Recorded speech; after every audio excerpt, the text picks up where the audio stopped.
Evening everyone. আজকে দেখো class 12 and রিপিটার্স এর জন্য আমরা ডিসকাস করব একটা নতুন টপিক, সেটা হচ্ছে নতুন চ্যাপ্টার, সেটা হচ্ছে পলিমার। আমরা বায়োমলিকিউলস আগের ক্লাসে কমপ্লিট করে ফেলেছি, সেই জন্য আজকে আমাদের নিউ চ্যাপ্টার স্টার্ট হচ্ছে, সেটা হচ্ছে পলিমার। চলো, পলিমার কি, পলিমারের ক্লাসিফিকেশন, পলিমার কত ধরনের হতে পারে বা তার কিছু ফিজিক্যাল কেমিক্যাল প্রপার্টিজ, সেগুলো নিয়ে আমরা ডিসকাস করব। পলিমার অনেকটা কিন্তু মানে বায়োমলিকিউলস এর সাথে রিলেটেড। চলো দেখো, স্ক্রিনটা শেয়ার করছি।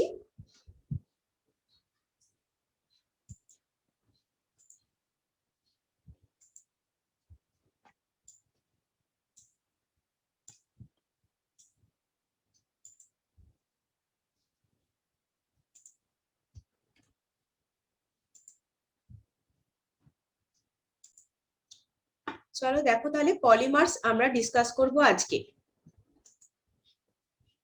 পলিমার প্রথমেই, এটা হচ্ছে ক্লাস 12 এন্ড রিপিটার্স এর জন্য চ্যাপ্টারটা। ক্লাস 12 এর পলিমার চ্যাপ্টার মানে পলিমার বলতে দেখো, পলি তোমরা জানো অলরেডি, পলিস্যাকারাইড তোমরা পড়েছো, এটার সাথে কিন্তু কিছুটা হলেও রিলেশন আছে।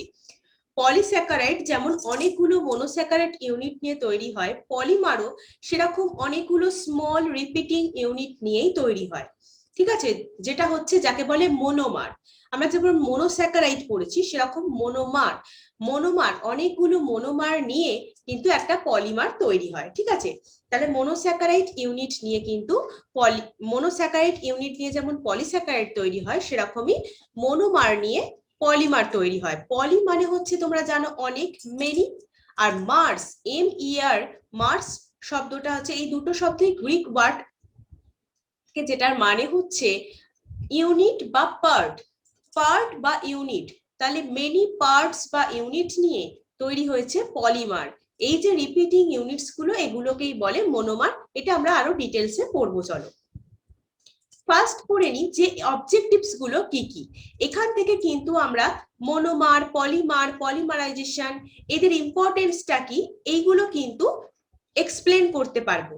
এছাড়া ভেরিয়াস ক্লাসেস অফ পলিমার বা different types of polymerisation process, এই মানে ব্যাপারগুলো সম্পর্কে ডিস্টিংগুইশ করতে পারবো। এগুলোর মধ্যে বিভিন্ন ক্লাসের যে পলিমার্স গুলো, তাদের মধ্যে ডিফারেন্সটা কোথায়, সেগুলো বুঝতে পারবো। এছাড়া formation of polymer from mono and bifunctional monomer molecules, সেখান থেকে মোনো আর বাইফাংশনাল মোনোমার মলিকিউল থেকে কিভাবে পলিমার ফরমেশন হতে পারে সেটা পড়বো। এছাড়া preparation of some important synthetic polymers, কি করে সেগুলো প্রিপেয়ার করতে হবে এবং তার প্রপার্টিস, কোথায় সেগুলো অ্যাপ্লিকেশন হয়, পলিমার ছাড়া কি আমাদের জীবন চলতো, সেই সব নিয়ে কিন্তু ডিসকাশন করব। চলো তাহলে আমরা ফার্স্ট কিছু ইন্ট্রোডাকশন পার্টে চলে যাই। ফার্স্টেই দেখো বলছে, do you think that daily life would have been easier and colourful without the discovery and varied application of polymer? পলিমারের কিছু অ্যাপ্লিকেশন আর ডিসকভারি ছাড়া তোমার কি মনে হয় তোমার এই ডেইলি লাইফটা এত ইজি হতো, এত কালারফুল হতো? না, হতো না। অ্যান্সারটা হচ্ছে হতো না। এই কারণগুলোই তুমি দেখতে পাবে। তুমি অলরেডি পলিমার বলতে বুঝতেই পারছো, এই যে প্লাস্টিকের buckets, cup, children's toys, packaging bag থেকে শুরু করে বিভিন্ন প্রকার জিনিসপত্র যেগুলো আমাদের ডেইলি লাইফে লাগে, সেগুলো কিন্তু সবই পলিমার ইউজ করেই করা হচ্ছে। পলিমার ইউজ করেই সেগুলোর ম্যানুফ্যাকচারিং করা হয়। ঠিক আছে, ইলেকট্রিক্যাল যে তোমার সুইচ, ইলেকট্রিক্যাল প্লাগ, যে ওয়্যার, ডিনার সেট, ঠিক আছে, এই সব কিছুর মধ্যে ভাববে এর মধ্যে পলিমার কি করে এলো, এগুলো সবই কিন্তু এই চ্যাপ্টারে ডিসকাস করব। এছাড়া যে তোমার ফ্লোর যে টাইলস গুলো, সেগুলোর মধ্যে মানে পলিমারের একটা এক্সাম্পল হচ্ছে ধরো প্লাস্টিক হচ্ছে পলিমার। হ্যাঁ, তাহলে প্লাস্টিকের মধ্যে আছে আবার থার্মোপ্লাস্টিক, থার্মোসেটিং প্লাস্টিক। সেই থার্মোসেটিং প্লাস্টিকের মধ্যে পড়ে ফ্লোর টাইলস গুলো, যেগুলো তোমাদের এখনকার দিনে মেঝেতে যে টাইলস গুলো বসানো হয়, সেগুলো কিন্তু পলিমার দিয়েই তৈরি হচ্ছে। বুঝতে পারছো ব্যাপারটা, মানে কতটা ইম্পর্টেন্ট আমাদের এই ডেইলি লাইফে পলিমার। তাহলে বলছে, the use of polymer in the manufacture of plastic buckets, cup, saucer, children's toys, packaging bag, synthetic clothing যে মেটেরিয়ালস গুলো, অটোমোবাইল টায়ার, গাড়ির যে tyre, gear, seal, electrical insulating material, machine part has completely revolutionized the daily life as well as industrial scenario. শুধু daily life এ নয়, industrial অ্যাপ্লিকেশনেও পলিমারের একটা importance role আছে। Indeed, the polymer are the backbone of four major industries, যেটা হচ্ছে plastic, elastomer, fibre, paints and varnish. Plastic, elastomer, fibre, paint and varnish, এইগুলোর পেছনে main ব্যাকবোনটা হচ্ছে polymer. Next দেখো, আমি অলরেডি স্টার্টিং এ এই চ্যাপ্টারটা পড়ানোর স্টার্টিং এ যেটা বললাম যে পলিমার শব্দটা এসেছে দুটো গ্রিক ওয়ার্ড থেকে। একটা পলি, যার মানে হচ্ছে মেনি, অনেক, আর MER, মার মানে হচ্ছে ইউনিট অর পার্ট। ঠিক আছে, the term polymer is defined as very large molecule having high molecular mass, যার মলিকিউলার মাসটা খুব বেশি হয়, সাথে কিন্তু সেটা ভেরি লার্জ মলিকিউল হয়, কারণ প্রচুর মনোমার নিয়ে তৈরি হচ্ছে, সেই কারণেই তার হচ্ছে ভেরি লার্জ মলিকিউল। এই জন্য এটাকে কিন্তু ম্যাক্রো মলিকিউলও বলা হয়, সেই কারণে এটাকে ম্যাক্রো মলিকিউল, ম্যাক্রো মানে কি বৃহদাকার, ম্যাক্রো আর মাইক্রো, তাই তো ম্যাক্রো মলিকিউলস মানে হচ্ছে বৃহদাকার অণু। ঠিক আছে, which are formed by joining of repeating structural units on a large scale, বলছে লার্জ স্কেলে মানে বহু সংখ্যক রিপিটিং যে স্ট্রাকচারাল ইউনিটস গুলো জয়নিং এর মাধ্যমে এই ম্যাক্রোমলিকিউলস বা পলিমার ফরমেশন হয়। ঠিক আছে, আচ্ছা এবার দেখো বলছে দ্য রিপিটিং, এই যে অলরেডি আমি বলে নিয়েছি এটা, এই যে রিপিটিং স্ট্রাকচারাল ইউনিট যেগুলো জয়েন হয়ে গিয়ে বহু সংখ্যক, এর পরিমাণটা হচ্ছে প্রচুর সংখ্যক। রিপিটিং মানে লার্জ স্কেলে, in large scale repeating structural units আর জয়েন হয়ে গিয়েই পলিমার তৈরি করে। ডিরাইভড, এইবার এই রিপিটিং যে স্ট্রাকচারাল ইউনিট গুলো, এগুলো কোথা থেকে ডিরাইভড হচ্ছে? সেগুলো হচ্ছে সাম সিম্পল অ্যান্ড রিঅ্যাক্টিভ মলিকিউল থেকে। খুবই সিম্পল আর রিঅ্যাক্টিভ যে মলিকিউল মানে সক্রিয়, সেগুলোর নাম হচ্ছে তাহলে মনোমার। ঠিক আছে, তাহলে মনোমার নিয়েই কিন্তু পলিমার তৈরি হচ্ছে। and are linked to each other by covalent bond, তাহলে মনোমার গুলো যে মানে নিজেদের সাথে তো জয়েন হচ্ছে, রিপিটিং যে স্ট্রাকচারাল ইউনিটসটা তারা মানে লিঙ্কড হচ্ছে to each other by covalent bond. Covalent bond create করার মাধ্যমে, কোভ্যালেন্ট বন্ড থাকছে সেই মনোমার গুলোর মধ্যে, তাহলে কোভ্যালেন্ট বন্ডের দ্বারা তারা লিঙ্কড হচ্ছে ইচ আদার হয়ে মনোমার গুলো পলিমার তৈরি করছে। এই যে ফরমেশন হচ্ছে পলিমারটা এই রেসপেক্টিভ মনোমার থেকে, এই প্রসেসটাকে বলছে পলিমারিজেশন। তাহলে প্রসেসটা হচ্ছে পলিমারিজেশন, তাহলে রেসপেক্টিভ মনোমার থেকে পলিমার ফরমেশনের প্রসেসকে কি বলবো? পলিমারিজেশন। ওকে, আচ্ছা নেক্সট চলো দেখি এবার ক্লাসিফিকেশন। তাহলে there are several ways of classification of polymer based on some special consideration. One of the most common classification of polymer is based on source from which polymer is derived, মানে কোথা থেকে পলিমারটা এসছে, মানে natural হতে পারে বা synthetic হতে পারে, সেমি সিনথেটিক হতে পারে, তাই তো? নেচার থেকে আমরা পলিমারটাকে কালেক্ট করতে পারি, বা সিনথেটিক মানে ম্যানমেড, যেগুলো মানুষ সৃষ্টি করছে যে পলিমার গুলো, ধরো নেচার থেকে নিয়ে এসে তার সাথে কিছু কেমিক্যালস মিশিয়ে যে পলিমার গুলো তৈরি হচ্ছে, তাহলে সেটাকে বলবো সিনথেটিক। চলো সেগুলো একটু ডিটেলস পড়ে নি। দেখো, তাহলে natural polymer, semi synthetic polymer, synthetic polymer. ঠিক আছে, এই চ্যাপ্টারটাও বলবো সেম ভাবে তোমরা যদি নোটস তৈরি করতে পারো খুবই ভালো হয়। তৈরি করতে পারো নয়, মানে তৈরি করো, তৈরি করো নোটসটা। আচ্ছা, তাহলে ন্যাচারাল পলিমার দেখো, this polymer are found in plants and animal. ঠিক আছে, যেমন ধরো প্রোটিন, সেলুলোজ, স্টার্চ, সাম রেসিন, রাবার, এগুলো পলিমার্স কেন হচ্ছে? তাহলে এই যে সেলুলোজ, সেলুলোজ কি? সেলুলোজ একটা পলিস্যাকারাইডও পড়েছো তোমরা। তাহলে অনেকগুলো গ্লুকোজ মনোমার নিয়েই কিন্তু পলিমার তৈরি হচ্ছে, মানে সেলুলোজ। সেলুলোজ কিন্তু অনেকগুলো গ্লুকোজ ইউনিট নিয়েই তৈরি হয়। তো অলরেডি তোমরা বায়োমলিকিউলসে পড়েছো প্রোটিন কি দিয়ে তৈরি হয়? অ্যামাইনো অ্যাসিড দিয়ে তৈরি হয়। তাহলে অনেকগুলো অ্যামাইনো অ্যাসিড যুক্ত হয়ে একটা প্রোটিন পাচ্ছি আমরা। স্টার্চও সেরকম মনোমার দিয়ে তৈরি হচ্ছে এগুলো, তাই জন্য হচ্ছে এগুলো। আর তোমরা এটা পাচ্ছ হচ্ছে প্ল্যান্ট আর অ্যানিমালের থেকে, প্ল্যান্টের থেকে আর অ্যানিমালের থেকে যেহেতু এটা পাওয়া যাচ্ছে তাই এটা ন্যাচারাল পলিমার। আর সেমি সিনথেটিক পলিমার কখন বলবো? সেলুলোজ ধরো ডেরিভেটিভসটা যদি সেটা সেলুলোজ অ্যাসিটেট রূপে তুমি পাও, রেয়ন, যেমন ধরো রেয়ন, তাহলে সেটা হচ্ছে semi synthetic. And cellulose nitrate, সেগুলো হচ্ছে কি বলতো usual example of this sub category. ঠিক আছে, সেলুলোজের ডেরিভেটিভস। সেলুলোজ কিন্তু ন্যাচারাল পলিমার। এবার সেলুলোজকে যখন আমি অ্যাসিটেটের সাথে মিক্সড করে দিচ্ছি, সেলুলোজ নাইট্রেট যখন মানে অ্যাসিটোন বা নাইট্রোজেন এইগুলোর সাথে যখন মিক্সড করে দিচ্ছি নাইট্রেটের সাথে, তাহলে রেয়ন এই টাইপের জিনিসগুলো হচ্ছে semi synthetic polymer. Semi synthetic polymer. আর টোটালি যে সিনথেটিক মানে সেমি সিনথেটিক পলিমারে তাহলে একটা এক্সাম্পলও তোমরা পেয়ে গেছো, cellulose acetate, cellulose nitrate. Cellulose acetate কোনটা? রেয়ন। কটন, যেমন কটন হচ্ছে ন্যাচারাল পলিমারের মধ্যে পড়ছে। কটন পলিমার হচ্ছে তোমার, কটন পলিমার হচ্ছে সেলুলোজ। রেয়ন হচ্ছে মানে পুরোপুরি ন্যাচারালও নয়, পুরোপুরি সিনথেটিকও নয়, তাই জন্য এটা সেমি সিনথেটিক। আর সিনথেটিক কখন হবে?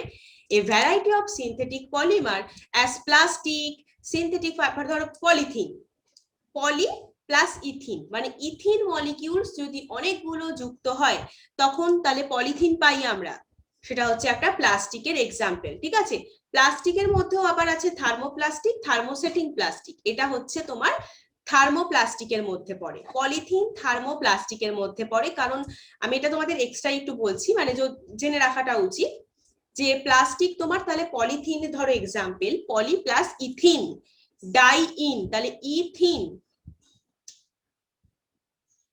তাহলে অ্যালকিন এখানে ইউজ হচ্ছে দেখতে পাচ্ছ। তাহলে প্লাস্টিক হচ্ছে দু রকমের হতে পারে, একটা থার্মোপ্লাস্টিক, একটা থার্মোসেটিং প্লাস্টিক। থার্মোপ্লাস্টিকের মধ্যে পড়ে পলিথিন। ঠিক আছে, আচ্ছা নেক্সট আছে ধরো সিনথেটিক ফাইবারের মধ্যে নাইলন 6 আছে, সিনথেটিক রাবারের মধ্যে আছে বুনা এস, বুনা এন। এগুলো সব তোমাদের কেমিক্যাল রিয়াকশন করে কিভাবে পাওয়া যায় সেগুলো পড়বো একটু পরে। তাহলে বুঝতে পারছো, তাহলে ম্যান মেড পলিমার্স যেগুলো ডেইলি লাইফে ইউজ হয় বা অ্যাজ ওয়েল অ্যাজ ইন ইন্ডাস্ট্রিতেও ইউজ হয়, ডেইলি লাইফে ইউজ হচ্ছে, সেগুলো হচ্ছে আমাদের পলিথিন প্যাকেট বলে না, পলিথিনের প্যাকেটটা, তারপর নাইলনের দড়ি, নাইলনের ব্যাগ, হ্যাঁ সিনথেটিক রাবার, এগুলো সবই কিন্তু ইন্ডাস্ট্রি প্লাস ডেইলি লাইফ দুটোর ক্ষেত্রেই ইউজ হয়। তাহলে এগুলো হচ্ছে টোটালি সিনথেটিক পলিমার। এছাড়া দেখো polymers can be classified on the basis of their structure, molecular forces or modes of polymerization, সেটার উপর ভিত্তি করেও কিন্তু পলিমারকে ক্লাসিফিকেশন করা যায়। এবার দেখো যে types of polymerisation reaction, polymerisation reaction দু ধরনের হতে পারে। ঠিক আছে, পলিমারাইজেশন মানে কি, এই যে মনোমার্স গুলো থেকে পলিমার পাচ্ছি সেই যে প্রসেসটা যেভাবে পাচ্ছি সেই প্রসেসটাকে বলছি পলিমারাইজেশন। এবার এই পলিমারাইজেশনের রিঅ্যাকশনটা দুটো টাইপের হতে পারে।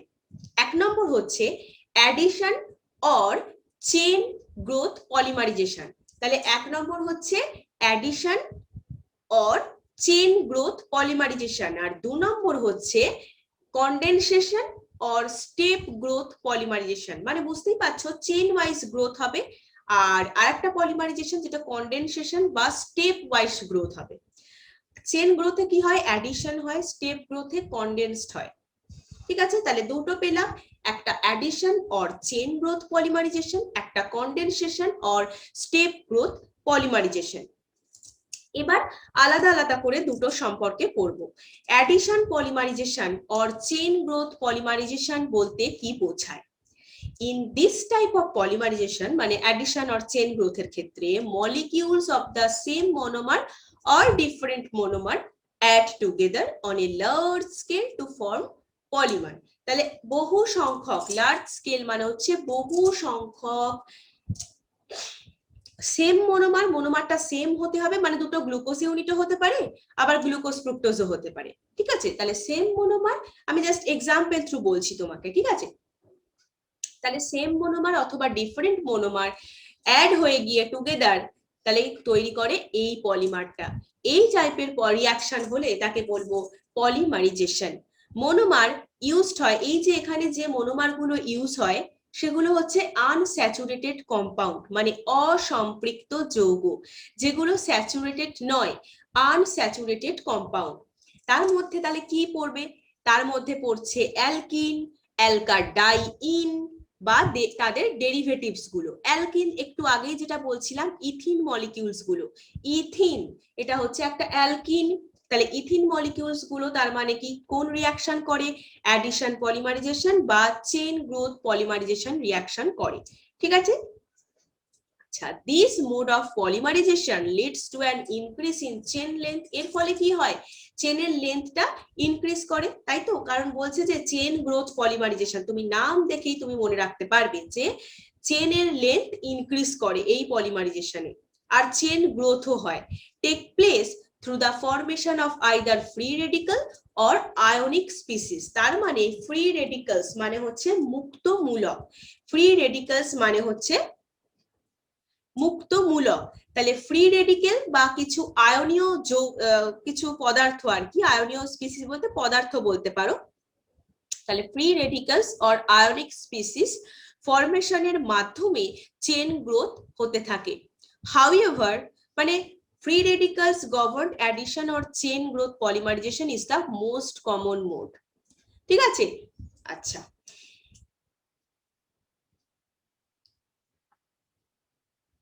তাহলে অ্যাডিশন পলিমারাইজেশন, তার মধ্যে এবার তাহলে এই যে ফ্রি রেডিকেল বা আয়নিক স্পিসিস কিছু ফরমেশনের মাধ্যমে আমাদের চেন গ্রোথ হচ্ছে বা চেন লেন্থটা ইনক্রিজ করছে, সেটা এবার ফ্রি রেডিকেলের মেকানিজমটা আমরা একটু পড়বো।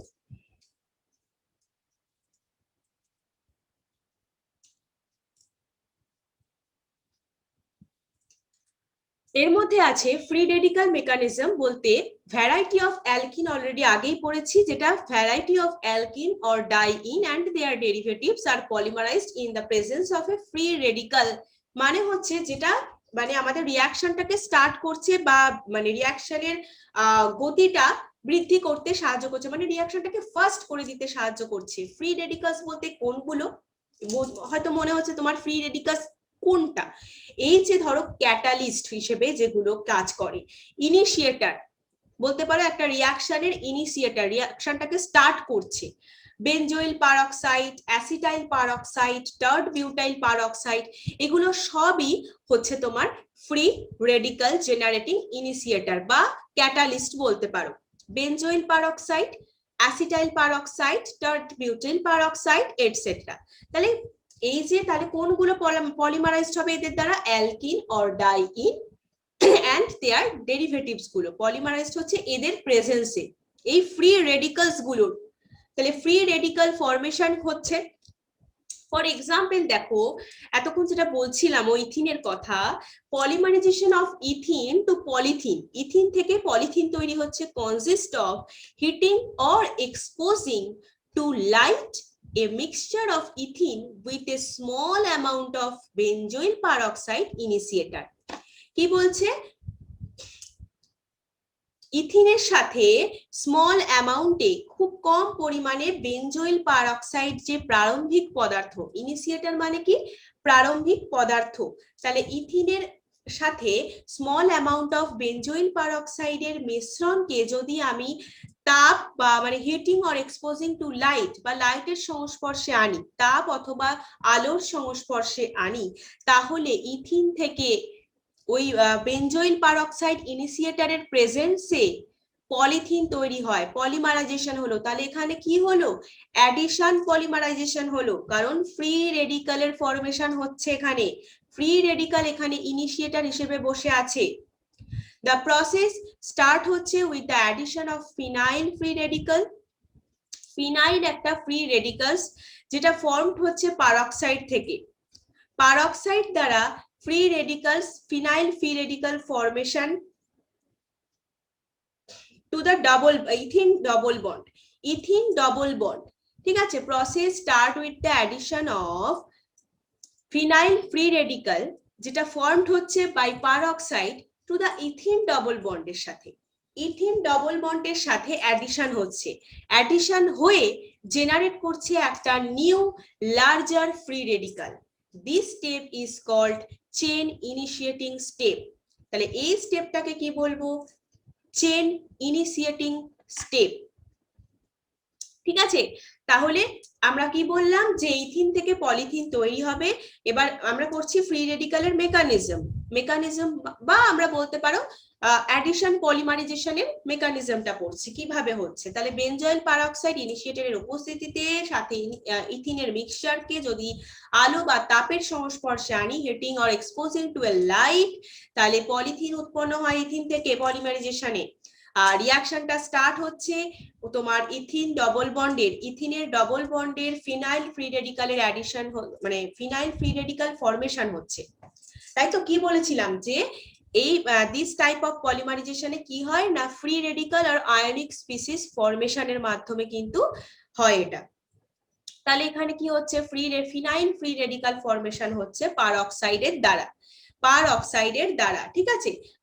বেনজোইল পারঅক্সাইড রয়েছে না, তার দ্বারা ফ্রি রেডিক্যাল ফিনাইল যেটা হচ্ছে ইথিন ডবল বন্ডের সাথে অ্যাডিশন হয়ে যাচ্ছে, যার হয়ে একটা নিউ লার্জার ফ্রি রেডিক্যাল, অনেক বড় নতুন একটা লার্জার ফ্রি রেডিক্যাল তৈরি করছে। এবার কি হলো, তাহলে এটা হচ্ছে চেন ইনিশিয়েশন স্টেপ। নেক্সট আছে অ্যাজ দ্য রেডিক্যাল, এই যে ফ্রি রেডিক্যালসটা সেটা আবার রিঅ্যাক্ট করছে with another molecule of ethene, ইথিনের অন্য মলিকিউলের সাথে রিঅ্যাক্ট করছে, another bigger sized radical is formed, তখন কিন্তু another bigger sized radical formation হচ্ছে। রিপিটেশন অফ দিস সিকোয়েন্স, এই সিকোয়েন্স রিপিট হতে থাকছে with new bigger radicals, carry করছে দ্য রিঅ্যাকশন ফরওয়ার্ড, এই রিঅ্যাকশনটাকে এগিয়ে নিয়ে যেতে সাহায্য করছে। এটাকে বলছে the step is termed as chain propagating step, বা তোমরা বলতে পারো চেন ইলংগেটিং স্টেপ, মানে ইলংগেশন হচ্ছে,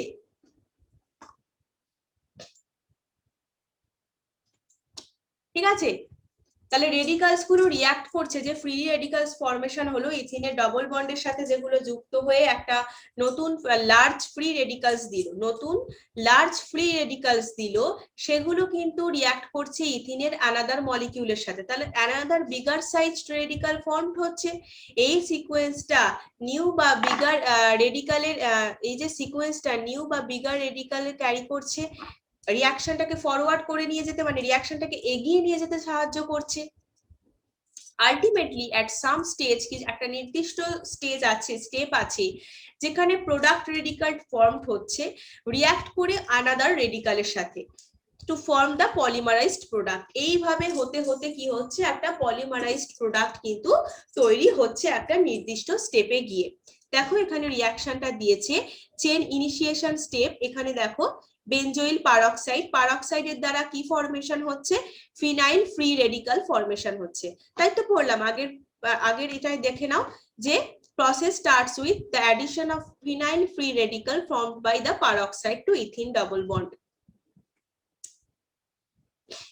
তাহলে যে ফিনাইল ফ্রি রেডিক্যাল C6H5 তৈরি হলো সেটা ইথিনের ডাবল বন্ডের সাথে অ্যাটাচ হয়ে গেল, ঠিক আছে। অ্যাটাচ হয়ে একটা নিউ লার্জ ফ্রি রেডিক্যাল তৈরি হলো।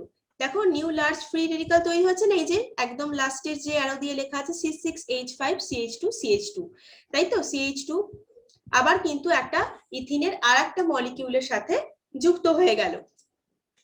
পারঅক্সাইড থেকে ফিনাইল ফ্রি রেডিক্যাল ফর্মেশন হলো, হয়ে সেটার ইথিন ডবল বন্ডের সাথে অ্যাটাচ হয়ে একটা লার্জ নিউ ফ্রি রেডিক্যাল তৈরি হলো, সেটা আবার ইথিনের দেখো চেন প্রপাগেটিং স্টেপে কি হয়, সেটা আবার অ্যানাদার ইথিন মলিকিউলের সাথে অ্যাড হলো।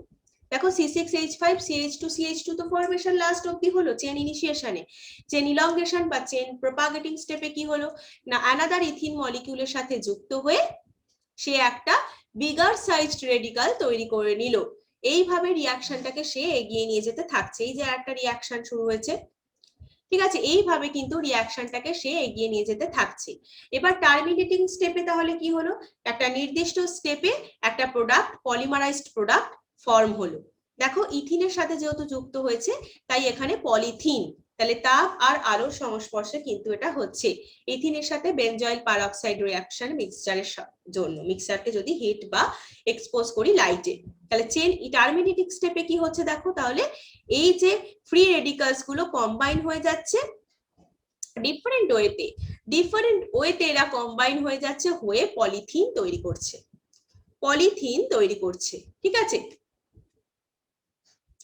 এবার দেখো বলছে এই যে addition polymers formed by the polymerization of a single monomeric species, মানে সেম টাইপের যদি মনোমার থাকে, মনোমারের পলিমারাইজেশনের মাধ্যমে একটা অ্যাডিশন পলিমার ফরমেশন হয়, তাহলে সেটাকে হোমোপলিমার বলবো। কারণ কি বলতো, এখানে মনোমার কে অ্যালকিন, মানে অ্যালকিন হচ্ছে ইথিন, প্রত্যেকটা স্টেপেই কিন্তু ইথিনই ইউজ হয়েছে, তাহলে সেম সিঙ্গেল মোনোমেরিক স্পিসিস ইউজ হয়েছে, সেই জন্য এটা হচ্ছে পলিথিন হচ্ছে একটা হোমোপলিমার।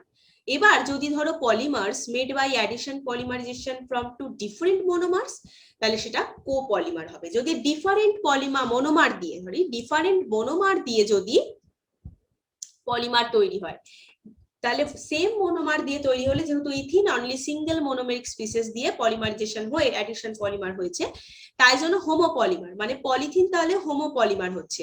আর পলিমার যদি ধরো অ্যাডিশন পলিমারাইজেশনের মাধ্যমে দুটো ডিফারেন্ট মোনোমার থেকে মোনোমারের অ্যাডিশন পলিমারাইজেশনে যখন পলিমার তৈরি হয়, সেটা হচ্ছে কোপলিমার। লাইক ধরো বুনা এনও হয়, কিন্তু বুনা এস যেটা ফর্ম হয় দেখো, which is formed by polymerization of buta 1,3-diene।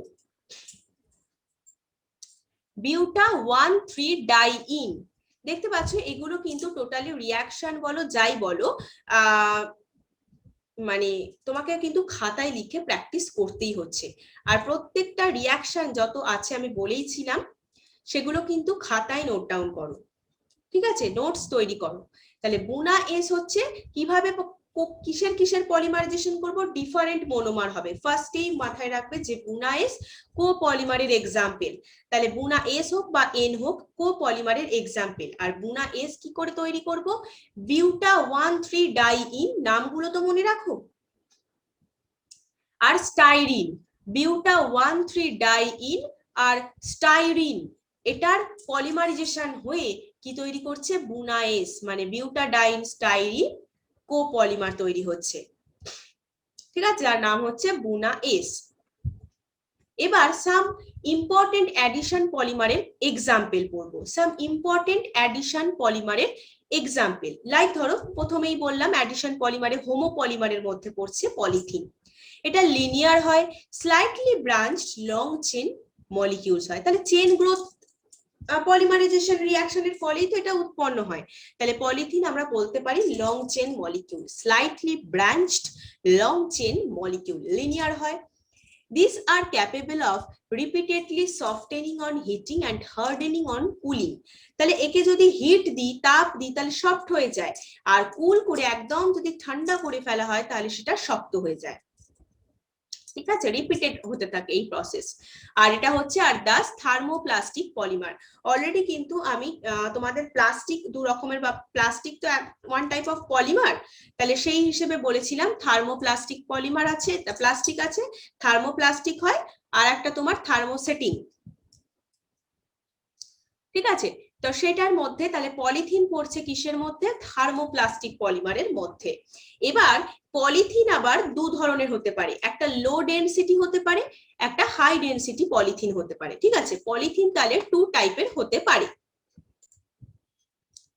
Low density polythene কিভাবে তৈরি করা যেতে পারে, it is obtained by the polymerisation of ethene under high pressure 1000 to 2000 atmosphere প্রেসারে, 1000 থেকে 2000 অ্যাটমসফেরিক প্রেসারে হাই, বুঝতে পারছো, আর টেম্পারেচার রাখা হচ্ছে যে 350 কেলভিন থেকে 570 কেলভিন টেম্পারেচারে, in the presence of traces of dioxygen, কিছু সামান্য পরিমাণ ডাই অক্সিজেন, অথবা তুমি ক্যাটালিস্ট হিসেবে পারঅক্সাইড ইনিশিয়েটরও ইউজ করতে পারো, করে যদি ইথিনের পলিমারাইজেশন করা হয়, তাহলে কিন্তু আমরা লো ডেনসিটি পলিথিন পাবো। তাহলে লো ডেনসিটি পলিথিন কিভাবে পাবো? আন্ডার হাই প্রেসার, সেটা হচ্ছে 1000 থেকে 2000 অ্যাটমসফেরিক চাপে, 350 কেলভিন থেকে 570 কেলভিন টেম্পারেচারে কিছু সামান্য পরিমাণ ডাইঅক্সিজেন অথবা পারঅক্সাইড ইনিশিয়েটরের, যেটা ক্যাটালিস্ট হিসেবে কাজ করে, তার প্রেজেন্সে যদি আমি ইথিনের পলিমারাইজেশন করি তাহলে কিন্তু লো ডেনসিটি পলিথিন পাবো। লো ডেনসিটি পলিথিন মানে হচ্ছে এলডিপি। এলডিপি মানে আবার ভুলিয়ে ফেলো না, মনে রাখো যে এলডিপি মানে হচ্ছে লো, ডি হচ্ছে ডেনসিটি, পি হচ্ছে polythene. obtained through free radical addition and H atom abstraction. free radicals এর addition হচ্ছে আর H অ্যাটমটা অপসারিত হচ্ছে, অ্যাবস্ট্রাক্টেড হয়ে যাচ্ছে, হয়ে কিন্তু আমরা লো ডেনসিটি পলিথিন পেতে পারি। ফ্রি রেডিক্যাল অ্যাডিশন হচ্ছে আর H অ্যাটম অ্যাবস্ট্রাকশনের মাধ্যমে। হাইলি ব্রাঞ্চ স্ট্রাকচার, এটা অতটাও দরকার নেই। আর এটা একটু দেখে নেবে লাস্ট প্যারাগ্রাফটা, ফার্স্টেরটা পড়ছো আর লাস্টের প্যারাগ্রাফটা। লো ডেনসিটি পলিথিন কিন্তু কেমিক্যালি ইনার্ট হয়, নিষ্ক্রিয়, অ্যাক্টিভ হয় না, রিঅ্যাক্টিভ হয় না, এরা ইনার্ট হয়, নিষ্ক্রিয় হয়। আর টাফ হয় বাট ফ্লেক্সিবল হয়, শক্ত হয় বাট নমনীয়। Poor conductor of electricity, electricity conduct করতে পারে না, পরিবহন করতে, মানে তড়িৎ পরিবহন করতে পারে না, পুয়ার হয় মানে অতটা ভালো করে করতে পারে না। ইট ইজ ইউজড, কিসে কিসে ইউজ হয়? ধরো insulation of electricity carrying wire বা manufacture of squeeze bottles, squeeze মানে ভাঁজওয়ালা, ভাঁজ যুক্ত যেগুলো, টয়েস বা ফ্লেক্সিবল যে পাইপ গুলো, এগুলো কিন্তু ম্যানুফ্যাকচারিং এ, বা তোমার insulation of electricity carrying wire, যেগুলো ওয়্যারে যে ইলেকট্রিসিটি সেগুলো ইনসুলেশনের জন্য ইউজ হয়, কারণ এটা পুয়ার কন্ডাক্টর অফ ইলেকট্রিসিটি বলতে পারো, পুয়ার কন্ডাক্টর না বলে তুমি ইনসুলেটরও বলতে পারো। এবার কি আছে? High density polythene. High density polythene, তাহলে it is formed when addition polymerization of ethene take place in a hydrocarbon solvent in the presence of a catalyst such as triethyl aluminum and titanium tetrachloride at a temperature of 333 Kelvin temperature to 344 Kelvin temperature under a pressure of 6 to 7 atmosphere. তাহলে দেখো এখান থেকে ছোট ছোট করে কতগুলো question দিতে পারে, যেখানে একটা ইম্পর্টেন্ট পার্ট আছে জিগলার নাটা ক্যাটালিস্ট। দেখো ব্র্যাকেটের মধ্যে যেটা লেখা আছে, জিগলার নাটা ক্যাটালিস্ট, ওটাও কিন্তু ইম্পর্টেন্ট। আর এই ইম্পর্টেন্ট কোশ্চেন বলো, যা বলো অ্যাসাইনমেন্টে যেগুলো দিই বা মক টেস্টে যেগুলো দিই, প্লাস যেগুলো তোমাদের প্রিভিয়াস অনেকগুলো 10টা বছরের যে কোয়েশ্চেন গুলো দিচ্ছি সেগুলো প্র্যাকটিস করবে কিন্তু, ঠিক আছে? সেগুলো দিচ্ছি মানে ফেলে রেখে দেবে এরকমটা করো না, দিচ্ছি তোমরা যাতে প্র্যাকটিস করতে পারো, সেই জন্যই দিচ্ছি। তাহলে হাই ডেনসিটি পলিথিন কোথা থেকে পাবো? আচ্ছা, তাহলে it is formed when addition polymerization of ethene, ইথিনের অ্যাডিশন পলিমারাইজেশন হবে, সেটা হচ্ছে হাইড্রোকার্বন সলভেন্টে। তাহলে হাইড্রোকার্বন সলভেন্টে যদি আমি ইথিনের অ্যাডিশন পলিমারাইজেশন করি, সাথে কে প্রেজেন্ট থাকবে? ক্যাটালিস্ট হিসেবে থাকবে ট্রাইইথাইল অ্যালুমিনিয়াম অ্যান্ড টাইটেনিয়াম টেট্রাক্লোরাইড, যাকে শর্টে বলে জিগলার নাটা ক্যাটালিস্ট। জিগলার নাটা ক্যাটালিস্ট, ট্রাইইথাইল অ্যালুমিনিয়াম, এটা অবশ্যই খুব ভালো করে মনে রাখবে, ট্রাইইথাইল অ্যালুমিনিয়াম অ্যান্ড টাইটেনিয়াম টেট্রাক্লোরাইড, যেটা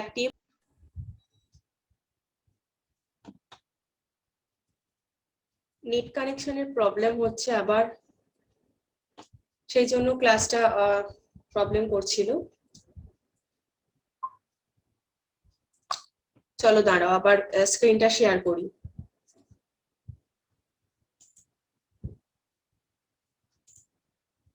যেটা বলছিলাম তোমাদের সেটা হচ্ছে হাই ডেনসিটি পলিথিন বলছিলাম, তাই তো? তাহলে এইভাবে কিন্তু হাই ডেনসিটি পলিথিন তৈরি করা যায়, লো ডেনসিটি আর হাই ডেনসিটি। তাহলে যার ডেনসিটিটা বেশি হচ্ছে তাকে হাই ডেনসিটি, আর ডেনসিটি কম হলে লো ডেনসিটি। তাহলে আমরা কিন্তু এইভাবে মানে তোমার ইথিনের অ্যাডিশন পলিমারাইজেশন যখন হবে, সেটা কিন্তু হাইড্রোকার্বন সলভেন্টে টাইইথাইল অ্যালুমিনিয়াম আর টাইটেনিয়াম টেট্রাক্লোরাইড মানে জিগলার নাটা ক্যাটালিস্ট, যেটা বলছি বারবার যে ভালো করে মনে রাখতে। টেম্পারেচার আর আন্ডার প্রেসার হচ্ছে 6 to 7 অ্যাটমসফিয়ার প্রেসারে আমরা কিন্তু হাই ডেনসিটি পলিথিন তৈরি করতে পারি। আর হাই ডেনসিটি পলিথিন তাহলে কি হবে, এইচডিপি, আর লো ডেনসিটি পলিথিন হলে এলডিপি, প্রোডিউসড লিনিয়ার মলিকিউলস এটা। আচ্ছা, ক্লোজলি প্যাকিং করা হয় বলে এটা ডেনসিটিটা হাই হয়, আর এটাকে লিনিয়ার পলিমারও বলে। আর এটাও কিন্তু high density low density polymer যেমন কেমিক্যালি ইনার্ট, সেরকম হাই ডেনসিটি পলিমারও অলসো কেমিক্যালি ইনার্ট হয়, মোর টাফ হয়, হার্ড হয়। It is used for manufacturing the buckets, dustbin, bottles, pipes, এই সব কিছু তৈরি করার জন্য কিন্তু হাই ডেনসিটি পলিথিন ইউজ করা হয়। Bucket, dustbin, bottle, pipes. এরপর যেটা আছে তাহলে পলিথিন পড়ছিলাম আমরা, তাই তো, একটা কমন অ্যাডিশন পলিমার পড়ছিলাম, যার অ্যাডিশন পলিমারাইজেশন বা চেইন গ্রোথ পলিমারাইজেশন রিঅ্যাকশনের মাধ্যমে এগুলোকে অবটেন করা যায়, ফরমেশন করা যায়। পলিটেট্রাফ্লুরোইথিন, পলিটেট্রাফ্লুরোইথিন তার মানে এই নাম থেকেই পাওয়া যাচ্ছে এটার আরেকটা নাম আছে যেটাকে একদম শর্টে বলে টেফলন। তাহলে তোমাদের এমসিকিউতে পলিটেট্রাফ্লুরোইথিনের জায়গায় টেফলন দিলে যেন ঘাবড়ে যেও না, তার মানে কিন্তু টেফলন মানেই হচ্ছে পলিটেট্রাফ্লুরোইথিন। তাহলে এখানে অলরেডি তোমরা নামটা দেখে বুঝতে পারছো পলি মানে কি মেনি, আর টেট্রাফ্লুরোইথিন হচ্ছে একটা কেমিক্যাল, তাই তো। তাহলে এই টেট্রাফ্লুরোইথিনের যদি আমরা পলিমারাইজেশন করি তাহলে কি পাবো, টেফলন মানে পলিটেট্রাফ্লুরোইথিন পেয়ে যাব। একদম তাই, দেখে নাও মানে যেটা লেখা আছে, যেটা হচ্ছে Teflon is manufactured by heating tetrafluoroethene with a free radical or persulfate catalyst at high pressure।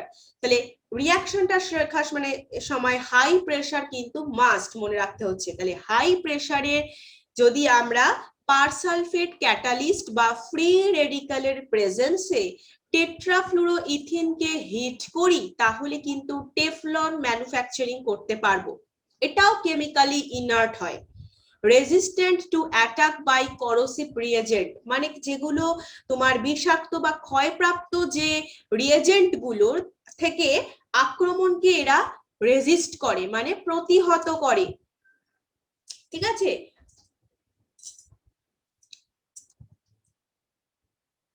তাহলে it is used in making oil seal, তেল রোধী যে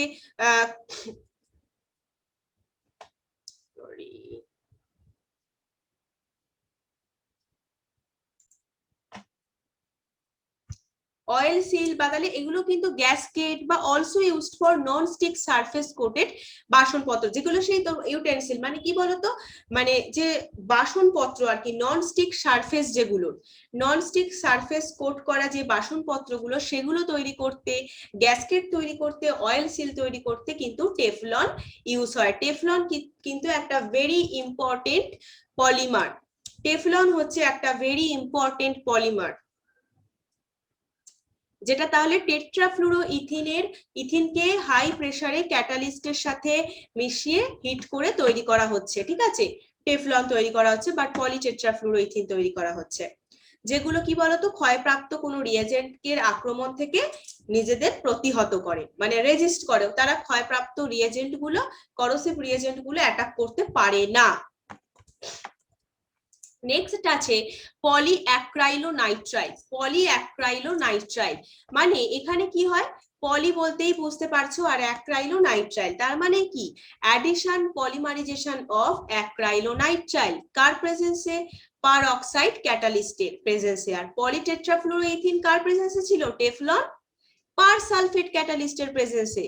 তাহলে আর পলিঅ্যাক্রাইলোনাইট্রাইল হচ্ছে পারঅক্সাইড ক্যাটালিস্টের প্রেজেন্সে তোমার পলিঅ্যাক্রাইলোনাইট্রাইল তৈরি করে। অ্যাক্রাইলোনাইট্রাইল পারঅক্সাইড ক্যাটালিস্টের প্রেজেন্সে অ্যাডিশন পলিমারাইজেশন করে পলিঅ্যাক্রাইলোনাইট্রাইল তৈরি করে।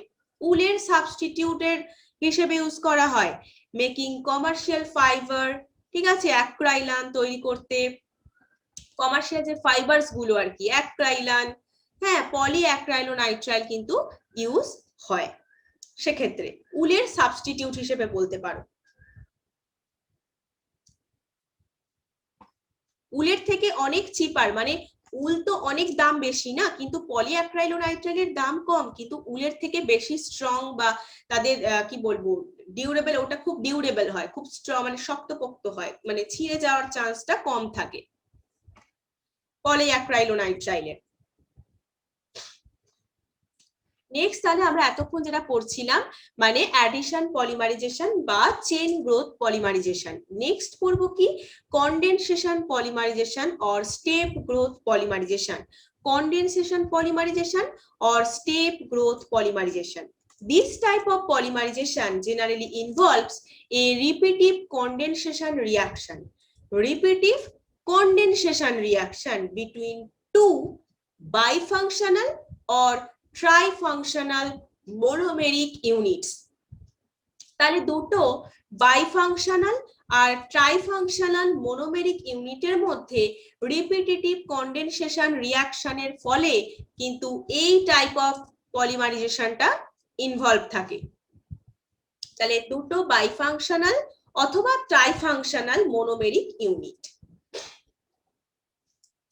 This polycondensation reaction may result in the loss of some simple molecules. যেই এই মানে পলিকন্ডেনসেশন রিঅ্যাকশনে কি হয়, ওয়াটার, অ্যালকোহল, হাইড্রোজেন ক্লোরাইড এগুলো কি হয়, লস হয়, lead to formation of high molecular mass condensation polymer. High molecular mass condensation polymer কিন্তু মানে উচ্চ আণবিক ভর বিশিষ্ট পলিমার গঠিত হয়। আর এই কন্ডেনসেশন পলিকন্ডেনসেশন রিঅ্যাকশনে কিছু সিম্পল মলিকিউলস যেমন ওয়াটার, অ্যালকোহল বা তোমার যেটা আর একটা বললাম হাইড্রোক্লোরিক অ্যাসিড এগুলো কিন্তু নির্গত হতে পারে। ইন দিস রিঅ্যাকশন, এবার বলছে দেখো in this reaction the product of each step, প্রত্যেকটা স্টেপের প্রোডাক্ট কিন্তু is again a bifunctional species and the sequence of condensation goes on. এই সিকোয়েন্সটা কিন্তু কন্ডেনসেশনের সিকোয়েন্সটা চলতেই থাকে। তাহলে প্রত্যেকটা স্টেপ বাইফাংশনাল, প্রত্যেকটা স্টেপ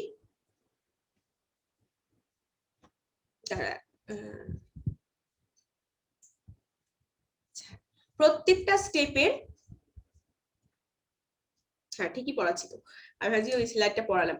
হ্যাঁ প্রত্যেকটা স্টেপের মানে এই যে প্রোডাক্টটা তৈরি হচ্ছে, product of each step again a bifunctional species and the sequence of condensation goes on, এইভাবে চলতে থাকে।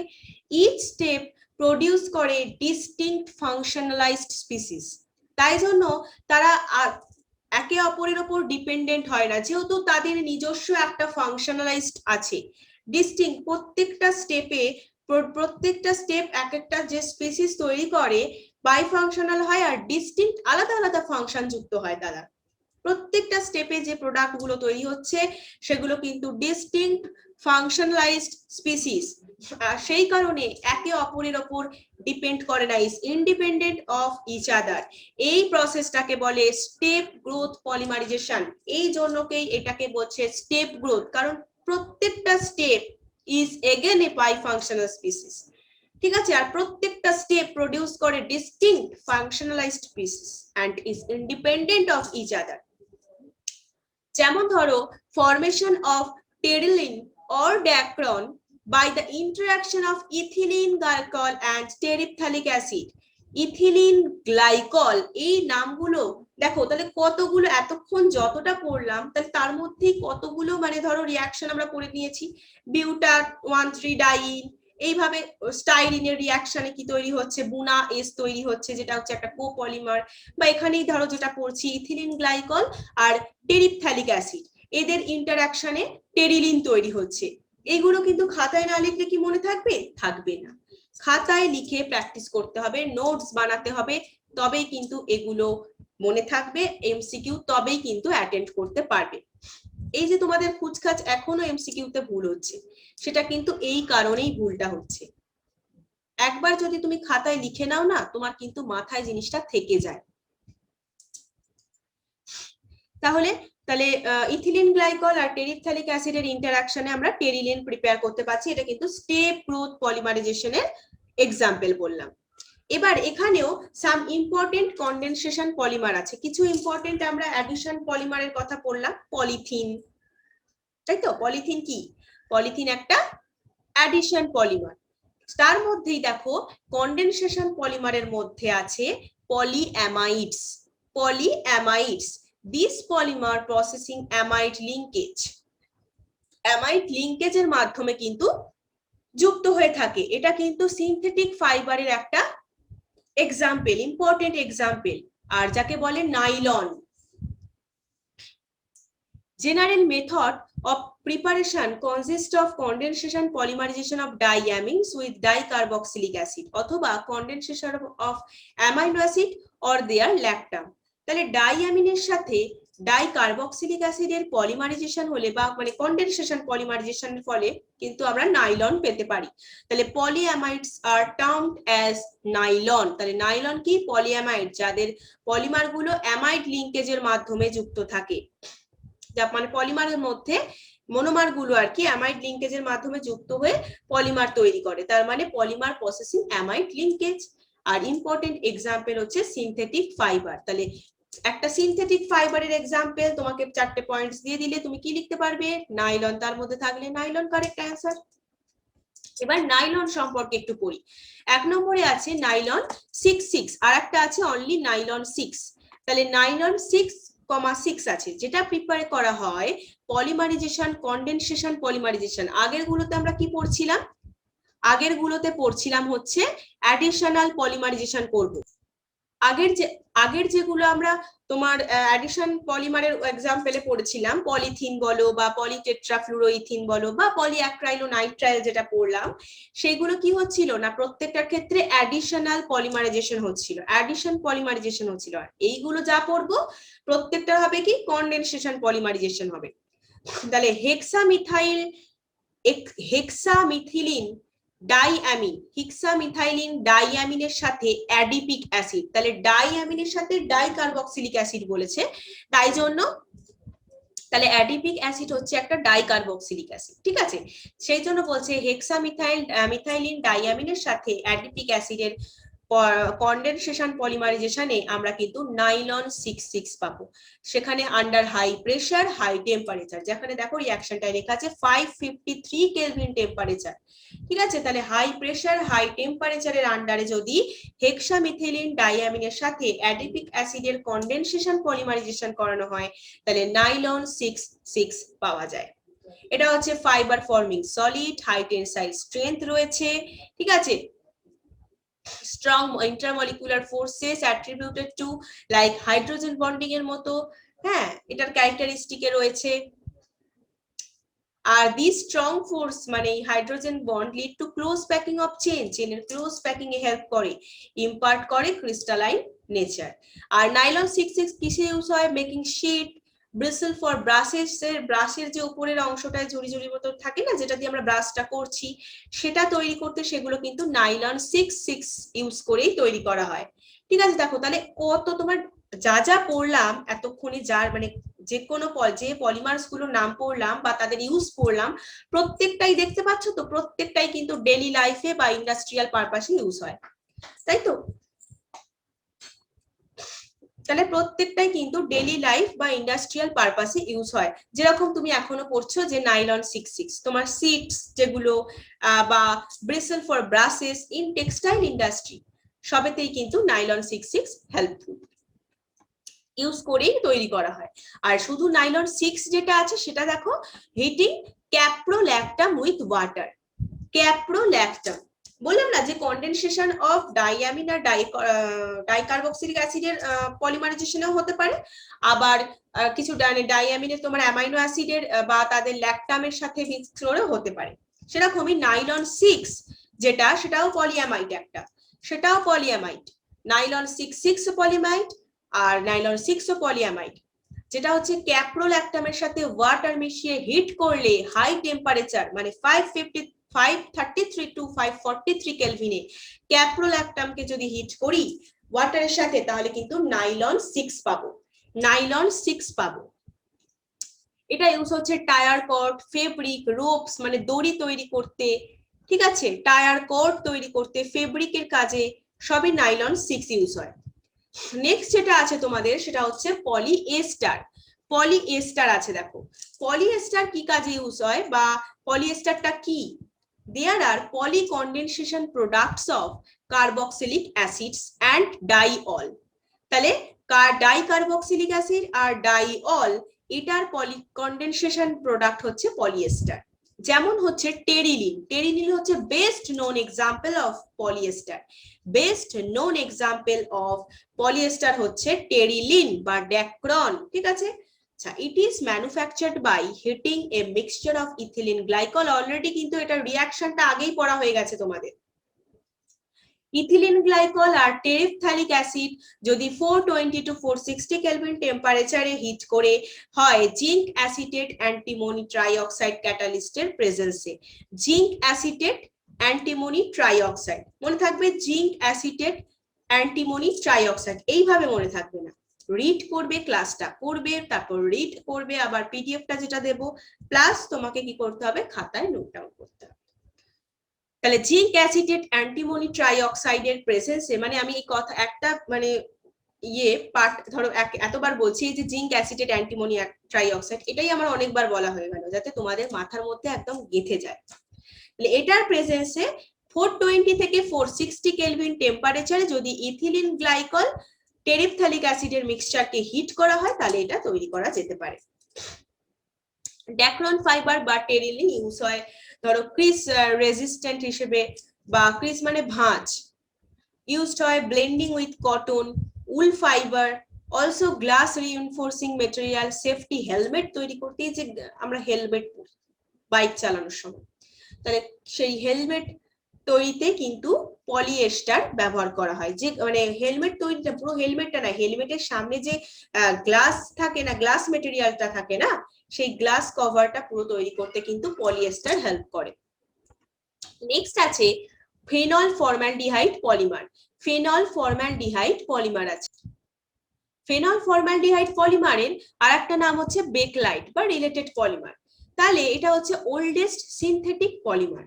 These are obtained by condensation reaction of phenol with formaldehyde in the presence of either on an acid or a base catalyst, ঠিক আছে। ফেনলের সাথে ফর্মালডিহাইডের reaction হবে condensation reaction, সেটা অ্যাসিডের প্রেজেন্সেও হতে পারে, বেস ক্যাটালিস্টের প্রেজেন্সেও হতে পারে। রিঅ্যাকশনটা স্টার্ট হবে with initial formation of ortho or para hydroxy methyl phenol derivatives. প্রথমে তাহলে অর্থো আর para hydroxy methyl phenol derivatives এর ফরমেশন হবে, হয়ে further react with phenol to form compounds having ring joint to each other through CH2 গ্রুপের মাধ্যমে। তাহলে CH2 গ্রুপের মাধ্যমে একে অপরের সাথে জয়েন হয়ে একটা রিং স্ট্রাকচার তৈরি করবে, কম্পাউন্ড তৈরি করবে। এই যে ইনিশিয়াল প্রোডাক্ট সেটা কিন্তু could be a linear product. Novolac, এটাও কিন্তু এমসিকিউ এর জন্য খুব ইম্পর্টেন্ট। নোভোল্যাক, নোভোল্যাক যেটা কিন্তু পেন্টের কাজে ইউজ হয়, পেন্ট করার কাজে কিন্তু ইউজ হয় নোভোল্যাক। সে তাহলে ইনিশিয়াল যে প্রোডাক্টটা মানে reaction start with the initial formation of অর্থো and or para hydroxy methyl phenol derivatives, তারপর ফার্দার রিঅ্যাক্ট করছে ফেনলের সাথে, ফর্ম করছে কম্পাউন্ড যার রিং আছে, একটা বলয় আছে, যেটা জয়েন হচ্ছে ইচ আদার CH2 গ্রুপের থ্রু দিয়ে। সেই ইনিশিয়াল প্রোডাক্টটা কিন্তু লিনিয়ার প্রোডাক্ট হতে পারে যার নাম হচ্ছে নোভোল্যাক, ইউজ হয় পেন্টে। তাহলে বেকলাইটও বলতে পারো। তাহলে বেকলাইট পড়বো আমরা, দাঁড়াও এখনো বেকলাইটে আসেনি। তাহলে এই হচ্ছে আমাদের রিঅ্যাকশনটা, দেখো CH2 গ্রুপের মাধ্যমে যুক্ত হচ্ছে প্রত্যেকটা। নোভোল্যাকের স্ট্রাকচারটা দেখো, প্রত্যেকটা মানে ফেনল যুক্ত হয়েছে, ফেনলের সাথে সাথে কিন্তু ইনিশিয়াল প্রোডাক্ট যেটা আর কি সেটা কিন্তু দেখো অর্থো আর প্যারা হাইড্রক্সি মিথাইল তোমার ফেনল তো ডেরিভেটিভস তৈরি হয়েছে, আর এখানে যেটা হচ্ছে সেটা হচ্ছে নোভোল্যাক যেটা তৈরি হচ্ছে সেটা কিন্তু CH2 গ্রুপের মাধ্যমে যুক্ত হয়ে আছে। এই যে নোভোল্যাকটা, এবার আমরা কি বললাম, phenol formaldehyde, phenol formaldehyde polymer পড়লাম, তাই তো? সরি, হ্যাঁ, এবার সেটা মানে বেকলাইট বলছিলাম। এই novolac on heating with formaldehyde, ফর্মালডিহাইডের সাথে এবার বেকলাইটের মানে ফর্মালডিহাইডের সাথে নোভোল্যাকের, সরি বেকলাইট তো প্রোডিউস হবে, novolac on heating with formaldehyde undergoes cross linking. দেখো একদম এটা ক্রস লিঙ্কিং হয়ে আছে CH2 গ্রুপের মাধ্যমে। বেকলাইটের স্ট্রাকচারটা দেখো, এই যে স্ট্রাকচারটা এটা ছিল নোভোল্যাক, দেখো নোভোল্যাক কি হচ্ছে, অন হিটিং উইথ ফর্মালডিহাইডের সাথে হিট করলে এটা দেখো ক্রস লিঙ্কিং হয়েছে, পাশা লিনিয়ারে কিন্তু নয়, লিনিয়ার কিন্তু নয়, এটা কিন্তু ক্রস লিঙ্কড হয়ে আছে, ফর্ম করছে একটা ইনফিউসিবল সলিড মাস, ইনফিউসিবল সলিড মাস যার নাম হচ্ছে backlight. It is thermosetting polymer. তাহলে আমরা কিন্তু থার্মোপ্লাস্টিক পড়েছিলাম, থার্মোপ্লাস্টিক পলিমার কিন্তু পড়েছিলাম, এটা হচ্ছে থার্মোসেটিং পলিমার, ঠিক আছে, থার্মোসেটিং পলিমার। থার্মোসেটিং পলিমার কে ছিল, পলিথিন, আর বেকলাইট হচ্ছে থার্মোসেটিং পলিমার, ঠিক আছে, which cannot be reused বা রিমোল্ডেড করা যায় না, formed by cross linking of linear chain of polymer novolac, নোভোল্যাকের ক্রস লিঙ্কিং এর ফলে লিনিয়ার চেনটার ক্রস লিঙ্কিং হচ্ছে, ইউজড হয় মেকিং কম্প, এই যে চুল আঁচড়াও তোমরা চিরুনি দিয়ে, সেই কম্প তৈরিতে, বা ইলেকট্রিক্যাল সুইচ বা ইলেকট্রিক্যাল ওয়্যার, প্লাগ, ওয়্যার না প্লাগ, ওয়্যার নয়, তোমার প্লাগ তৈরিতে ইলেকট্রিক্যাল, সেগুলোতে কিন্তু সবেতেই বেকলাইট ইউজ করা হয়, ঠিক আছে, বেকলাইট কিন্তু ইউজ করা হয়। এবার আসছি আমরা ফেনল ফর্মালডিহাইড পলিমার বললাম, এবার আছে melamine formaldehyde polymer. Melamine formaldehyde polymer is formed by condensation polymerization of মেলামাইনের সাথে ফর্মালডিহাইড। তাহলে মেলামাইনের সাথে ফর্মালডিহাইড প্রোডিউস হয়ে ফার্স্টে একটা ইন্টারমিডিয়েট প্রোডাক্ট তৈরি হচ্ছে, রেসিন ইন্টারমিডিয়েট, রেসিন ইন্টারমিডিয়েট তৈরি হচ্ছে, দেখেছো, তারপর সেটার পলিমারাইজেশন হয়ে মেলামাইন পলিমার তৈরি হচ্ছে। এগুলো কিন্তু unbreakable dinner ware, kitchen ware, floor tiles যেগুলো বলছিলাম, ফ্লোর টাইলস, এই যে মানে আজকালকার দিনে যে মেঝেতে পাথর বসানো হচ্ছে, টাইলস বসানো হচ্ছে, সেগুলো কিন্তু তাহলে মেলামাইন ফর্মালডিহাইড ইউজ করে তৈরি করা হয়, ঠিক আছে। তাহলে আনব্রেকেবল ক্রকারি, ঠিক আছে, এই সব কিছু মানে চীনা মাটির বাসনপত্র তৈরি করতে, ঠিক আছে, এইগুলো ম্যানুফ্যাকচারিং এর জন্য মেলামাইন ফর্মালডিহাইড পলিমার তৈরি করা হয়। আর কোপলিমারাইজেশন, কোপলিমারাইজেশন বলতে কি বোঝায় এবার করব। Copolymerization, copolymerization is a polymerization reaction, already পড়েছো তোমরা, যে ডিফারেন্ট মোনোমার তাতে থাকবে, in which a mixture of more than one monomeric species is allowed to polymerize and form a copolymer. Copolymer can made not only by chain growth polymerization, এটা কিন্তু step growth পলিমারাইজেশনের ফলেও উৎপন্ন হতে পারে, শুধু যে চেন গ্রোথ পলিমারাইজেশনের ফলে তৈরি করা যায় তা নয়, স্টেপ গ্রোথেও তৈরি করা যায়। আর এটা multiple units of each monomer contain করে থাকে।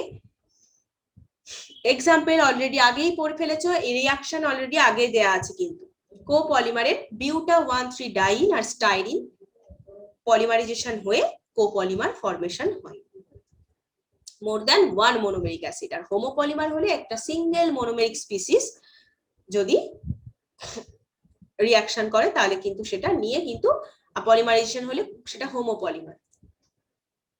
কোপলিমার হলো, এবার তাহলে কোপলিমারের এখানেও রিঅ্যাকশনটা কিন্তু দেওয়া আছে, বিউটা 1,3 ডাইন সাথে স্টাইরিনের সাথে রিঅ্যাক্ট করে কোপলিমার তৈরি হয়েছে, quite different from homopolymer, properties গুলো কোপলিমারের আর কি। আর যেমন ধরো ফর এক্সাম্পল বিউটাডাইন আর স্টাইরিনটা কোপলিমারটা কোয়াইট টাফ হয়, good substitute for natural rubber, natural rubber একটু পরেই পড়বো, আচ্ছা আজকে দেখছি, আজকে নাও ওটা পড়তে পারি, দেখে নিচ্ছি টাইম ওয়াইজ। আচ্ছা তারপর গুড মানে তাহলে ন্যাচারাল রাবারের কিন্তু একটা গুড সাবস্টিটিউট, তাহলে manufacture auto tyre, floor tiles, footwear components, cable insulation, এগুলো সবের ক্ষেত্রে কিন্তু কোপলিমার ইউজ করা হয়।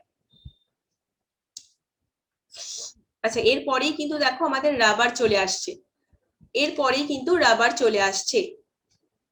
আচ্ছা রাবারটা থাক, রাবারটা কিন্তু তাহলে আমরা নেক্সট ক্লাসে ডিসকাস করব। নেক্সট ক্লাস বলতে নেক্সট উইক স্যাটারডে নয়, তার আগেই কিন্তু আমি কমপ্লিট করে দেবো পলিমারটা, next week full mock test থাকবে।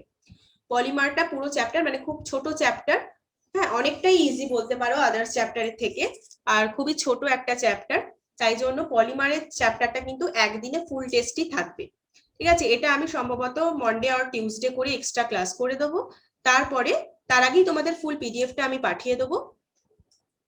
রাবারটা তোমরা নিজেরাও স্টাডি করে করতে পড়ে দেখতে পারো, তোমাদের বুঝতে অসুবিধা হচ্ছে না, আমি তো পড়াবোই অবশ্যই, আর আমি যেটা পড়াবো তোমাদের হচ্ছে মন্ডে আর টিউসডে করে, সেটা আমি টাইমটা বলে দেবো, তোমাদের ক্লাসটা দিয়ে দেবো। আর তাহলে আজকে আমরা কিন্তু একদম কোপলিমারাইজেশন অবধি পড়লাম, ঠিক আছে। কোপলিমারাইজেশন অবধি আমরা আজকে পড়লাম। নেক্সট দিন তাহলে নেক্সট দিন মানে এক্সট্রা ক্লাসে, আর নেক্সট উইক স্যাটারডেতে তোমাদের কিন্তু পলিমারের ওপর ফুল টেস্ট থাকবে। ফুল চ্যাপ্টারটা আমার কমপ্লিট হয়ে যাবে, ন্যাচারাল রাবার থেকে আর খুব বেশি বাকি থাকছে না। ঠিক আছে, ওকে চলো তাহলে আজকে এই পর্যন্তই। এক্সট্রা ক্লাস কবে হবে আমি তোমাদের জানিয়ে দেবো, আর প্রিভিয়াস ইয়ারের এটার এই চ্যাপ্টারের কোশ্চেন পাঠিয়ে দেবো, তোমরা ওখান থেকে প্র্যাকটিস করবে প্লাস অ্যাসাইনমেন্ট প্র্যাকটিস করবে। ওকে, আর পিডিএফটা খুব ভালো করে পড়বে, নোটস বানাবে। ওকে, বাই, থ্যাংক ইউ।